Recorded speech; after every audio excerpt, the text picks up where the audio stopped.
What happened to my arms and legs? I'll tell you the story. Only hours after arriving to my OB's, I had an emergency C-section. I then went into septic shock. I was placed in a coma for 10 days. Through conversations with family members, I learned what happened. During the first 5 days after I gave birth, a friend told me you went into labor at 27 weeks. Due to placental abruption, your condition was critical, with uncontrollable bleeding and rapidly dropping blood pressure.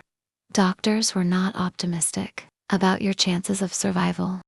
My brother told me it took 24 hours for cultures from your placenta to grow. Strep-A.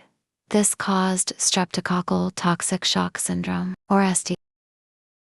You also had disseminated intravascular coagulation, or DIC. Fluid was building up in your lungs, and your organs weren't getting oxygen. Doctors said you had a 10% chance of survival. One of the hardest things to hear came from my husband.